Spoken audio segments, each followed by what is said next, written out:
Mesdames, Messieurs, bonjour, très heureux de vous retrouver ce lundi pour une nouvelle édition des Échos du Monde, l'actualité du monde. Démarrons déjà cette édition par la France. On parle de baccalauréat ce matin.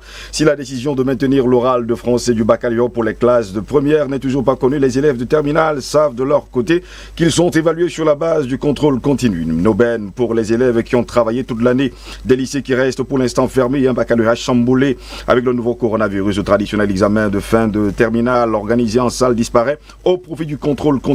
Si la question de l'oral de français n'a pas encore été tranchée par les élèves de première, ceux de terminale savent en revanche qu'ils n'auront pas à plancher comme leurs prédécesseurs. Les notes au bac seront basées sur les moyennes des premiers et deuxième trimestres et ces moyennes seront arrondies au point supérieur pour éviter la différence entre les lycées qui notent plus durement que d'autres. Un jury étudiera de près les résultats des dernières années comme le nombre de mentions pour harmoniser les résultats. Une bonne nouvelle pour les lycéens qui ont obtenu de bonnes notes toute l'année. Depuis qu'on est petit, on s'attend à voir une grosse pression, explique Azénor, lycéen de terminale à Paris. C'est le diplôme que l'on voit dans tous les films où les élèves découvrent leurs résultats. Mais bon, on ne va pas se plaindre. Je crois que ça nous a donné quelque chose de bon, assure d'ailleurs Adriano à ses côtés. Voilà donc la nouvelle donne du côté de Paris où on parle bien sûr de baccalauréat. Le ministère de la Santé a convoqué lundi les représentants du personnel hospitalier, les EHPAD et de la médecine de ville. Les attentes sont élevées pour cette concertation qui vise à assainir le système de santé français, déjà fragilisé avant cette crise sanitaire sans précédent. La crise du Covid-19 a mis en évidence les faiblesses du système de santé français, notamment dans des conditions de travail des soignants et les capacités d'accueil des patients. Le président français Emmanuel Macron avait promis fin mars un plan massif d'investissement et de revalorisation. Dès ce lundi, donc, quelques 300 membres du syndicat et de collectifs de soignants se réuniront par visioconférence. Pour cela, le gouvernement français a placé une alliée pour canaliser ces négociations. Nicolas Notat, anciennement à la tête du syndicat CFDT et soutien d'Emmanuel Macron lors de la présidentielle, a été chargé de coordonner toutes les discussions.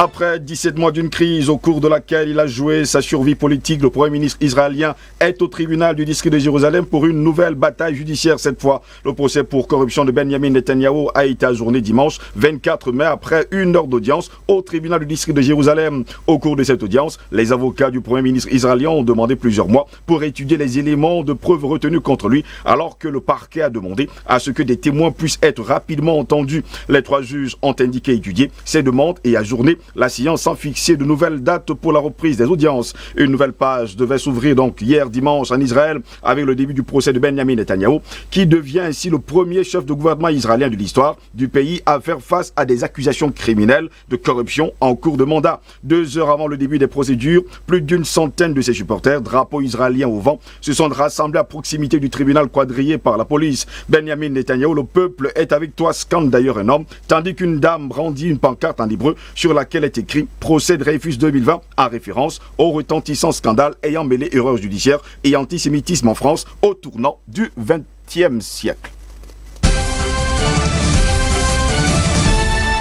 L'ONG Médecins sans frontières a lancé un appel à la mobilisation des Nations Unies et des pays donateurs pour lutter contre la pandémie de Covid-19 qui sévit au Yémen. Médecins sans frontières s'est alarmé jeudi dernier de la catastrophe en cours au Yémen où la pandémie de nouveau coronavirus se propage faute de moyens humains et matériels dans un pays ravagé par 5 ans de guerre. Médecins sans frontières a lancé un appel urgent aux Nations Unies et aux pays donateurs pour faire plus et le faire de toute urgence, non seulement pour Aden mais pour l'ensemble du Yémen. Les personnels soignants dans le pays doivent être payés pourvus en équipement de protection individuelle et les centres de traitement doivent s'approvisionner en respirateurs. Le nombre de décès dans le centre de traitement Covid-19 de Médecins sans frontières à Aden, la grande ville du sud où sévissent déjà la dengue, le paludisme et le chikungunya, témoigne d'une catastrophe plus vaste que ce que les chiffres officiels indiquent, prévient d'ailleurs l'ONG dans un communiqué. En Afghanistan, les talibans ont annoncé unilatéralement samedi soir un cessez-le-feu de 3 jours à l'occasion de l'Aïd al-Fitr, la fête marquant la fin du Ramadan. Le président Ashraf Ghani a accepté leur offre et va libérer 2000 prisonniers talibans dans un geste de bonne volonté. Une trêve en Afghanistan, eh bien, les talibans ont annoncé unilatéralement samedi un cessez-le-feu de 3 jours à l'occasion de l'Aïd al-Fitr, la fête marquant la fin du Ramadan, qui doit débuter d'ailleurs depuis dimanche alors qu'ils avaient intensifié leurs offensives contre les forces afghanes depuis mars dernier. La direction des insurgés ordonne à ses combattants de prendre des mesures spéciales pour la sécurité de leurs compatriotes et ne pas lancer d'opérations offensives contre l'ennemi, mais ceux-ci pourront se défendre s'ils sont attaqués, peut-on lire dans un communiqué des talibans transmis par l'un de leurs porte-parole. C'est la première fois que les talibans appellent d'eux-mêmes à poser les armes depuis une coalition internationale menée par les États-Unis, qui les accusait d'ailleurs du pouvoir en 2001. Fin avril, d'ailleurs, ils avaient rejeté une offre de cessez-le-feu du président Ashraf Ghani à l'occasion du Ramadan, qu'ils avaient qualifié de ne pas être rationnel ni surtout convaincant. Le président afghan Ashraf Ghani a accepté leur offre peu après, en ordonnant à ses troupes d'en respecter d'ailleurs les modalités. Des milliers de personnes manifestent depuis dimanche pour dénoncer le projet de loi sur la sécurité nationale que la Chine tente d'imposer à Hong Kong pour des militants pro-démocratie. Il s'agit d'une des pires attaques menées contre l'autonomie du territoire. Les Hongkongais sont de nouveau dans la rue, bravant l'interdiction de se réunir pour éviter la propagation du Covid-19.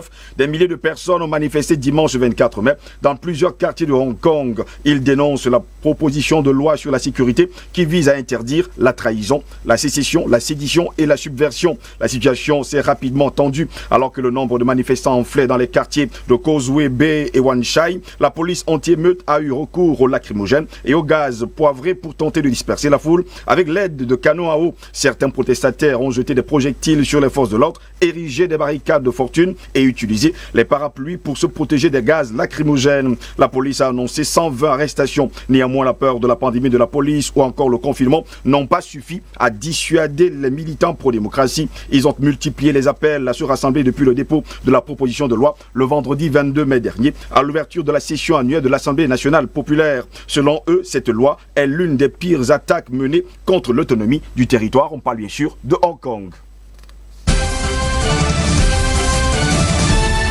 Terminons par le Brésil où un juge de la Cour suprême brésilienne a diffusé vendredi une vidéo d'une réunion où le président brésilien Jair Bolsonaro et ses ministres multiplient les insultes, les jurons et sans oublier les dérapages dans le cadre de l'enquête visant le chef de l'État brésilien. Depuis lors, il faut préciser que ceux qui sont anticonventionnels ont décidé de demander la démission du président Jair Bolsonaro. Voilà, mesdames, messieurs, c'est ici que s'achève cette autre édition de Écho du Monde. Au plaisir de vous retrouver demain pour une nouvelle édition. Restez sur DBS, l'information est en continu sur notre chaîne.